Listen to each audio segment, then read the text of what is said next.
High-profile figures and politicians on the American right are engaged in a heated debate over U.S. involvement in the war between Israel and Iran. It comes as President Trump is considering expanding American involvement with strikes on Iran's nuclear program. Joining us to discuss, Emily Brooks, staff writer here at The Hill and author of The Movement, a weekly newsletter tracking the influence and debates steering politics on the right. Hi, so let's take a listen, Emily, to President Trump. He spoke today from the White House about his thinking on this issue. I may do it, I may not do it. I mean, nobody knows what I'm going to do. I can tell you this, that Iran's got a lot of trouble, and they want to negotiate. And I said, why didn't you negotiate with me before? All this death and destruction. Why didn't you negotiate? I said to people, why didn't you negotiate with me 2 weeks ago? You could have done fine. You would have had a country. So, Emily, I imagine the ambiguity there will only add fuel to the fire burning inside the Republican Party, where it seems like both sides are trying to pull Trump to their side. Absolutely. There's a really big battle over what does America first mean in this moment right now when Israel is striking Iran. And, the US and the Trump administration initially distanced themselves from that action.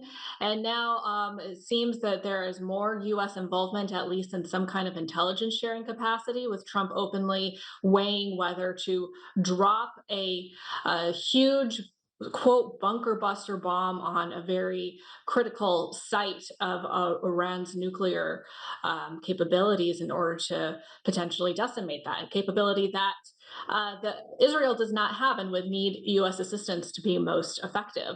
And so that action that he is weighing is really concerning a lot of the more anti-interventionist, isolationist wing of the Republican Party. One of the most outspoken members on this is Representative Marjorie Taylor Greene, who said this is not MAGA, America first. Intervention is not what people voted for. And then you have other Trump supporters and other Republicans who are saying Trump has been consistent since 10 years ago when he came down the escalator to announce his presidential campaign that Iran must not get a nuclear weapon.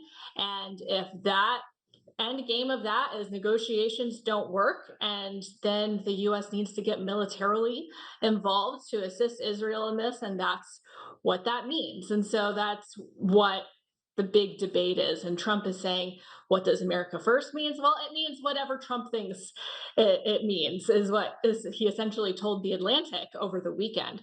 But there are certainly many Republicans anxiously watching to see which way the president is going to go on this.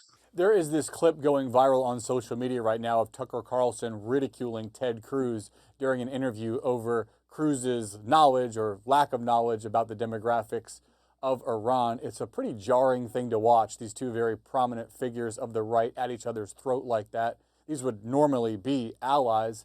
Talk about the two sides there, and who do you think has the upper hand right now in this fight? Well, we'll have to see the whole interview, but I will say that President Trump did call Tucker Carlson, who has been criticizing those who were calling for more U.S. action in Iran on behalf of Israel. Tucker Carlson was really warning against those type of people and criticizing them, naming them directly.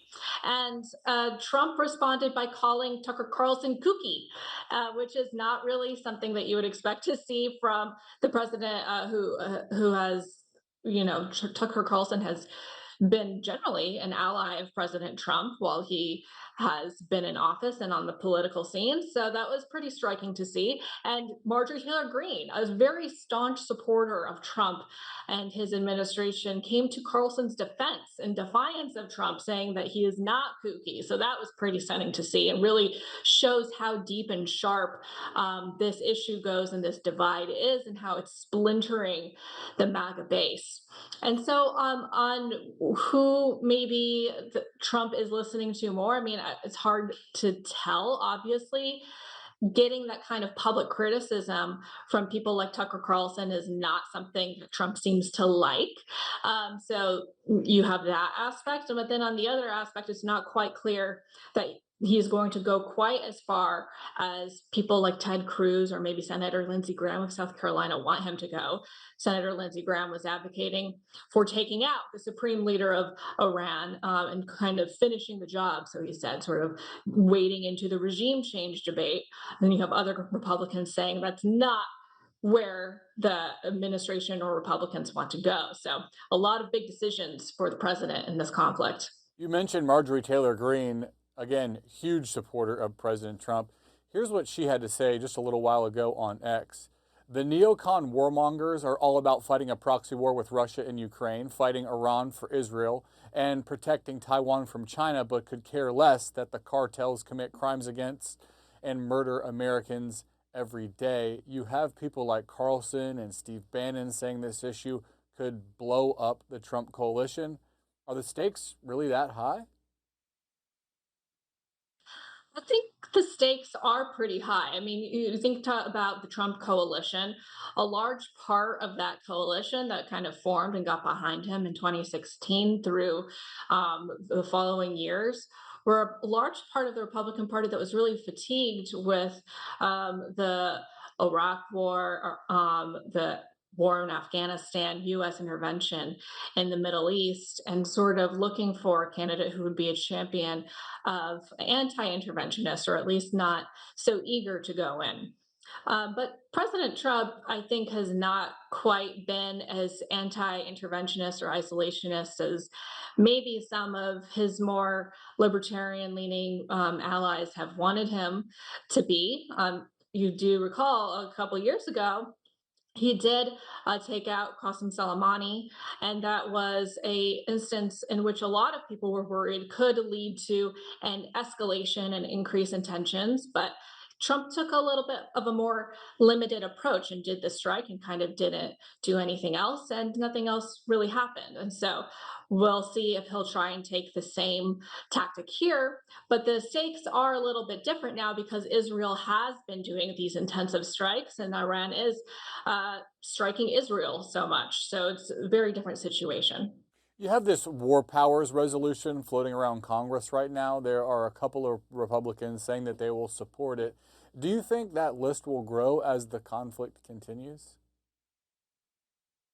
Yeah, I don't remember the exact number. I think it's around 27, and it's led in the House by Representative Thomas Massey, Kentucky Republican who's more libertarian leaning, but often stands alone on these kind of anti-interventionist issues. He partnered up with Congressman Ro Khanna, Democrat of New York, to lead this, and all of the other signees so far are all Democrats. Marjorie Taylor Greene has not signed on to it quite yet, to be determined if she will. But, you know, they did make this resolution privileged, which is a mechanism that can allow them to force a vote on the matter in the House of Representatives. So that would be an interesting vote if it does come up and they do force it. But that, you know, sentiment, it's a little bit of a difficult coalition, I think, for Thomas Massey to try and create when he is the only Republican standing alone on this issue, and all of the other signees are more of the progressive left Democrats. How much influence that gains in the Republican Party, I think that's going to be an uphill battle for him. I wonder if you think this issue could derail other Trump priorities. You know, his big, beautiful bill is making its way through Congress. Margins are extremely tight. Could his decision on the Iran-Israel issue complicate his legislative priorities? You know, I don't really see a direct link or complication there right now. I mean, obviously, you know, there are a lot of the people in the administration who are kind of working on the more domestic legislative aspect are not the same people who are working on those international priorities. And so, you know, the balance of workflow, I think, is different. And then you do have lawmakers who are still talking about the one big beautiful bill and talking about the priorities the Senate Finance Committee did release legislative text for their version of the bill. And Chip Roy, congressman from Texas, who is very much a deficit hawk, was talking to reporters on a conference call yesterday about the big, beautiful bill. So it is very much still on their minds, even as this other conflict is going on. And until there needs to be a time for Congress to, I think, step in and do something on the Iran-Israel situation, I think they could probably focus on the big beautiful bill. But what will be a question is if there is going to be a time when Trump himself needs to step in and maybe push lawmakers in a certain direction on the bill. If he is distracted with a new war in Iran, then that's going to take away his attention from the big, beautiful bill. So I think that could be one of the points of conflict. I just wonder if this foreign policy issue causes him to lose some of his grip on the MAGA movement, and if that bleeds over into Congress and makes it more difficult for some of his legislative priorities. But we'll have to wait and see on that. For now, definitely go over to thehill.com. Follow Emily's newsletter. It's called The Movement for all her insights into what's happening inside the conservative movement. We'll leave it at that for now. Emily Brooks, thanks so much for your time. Thank you.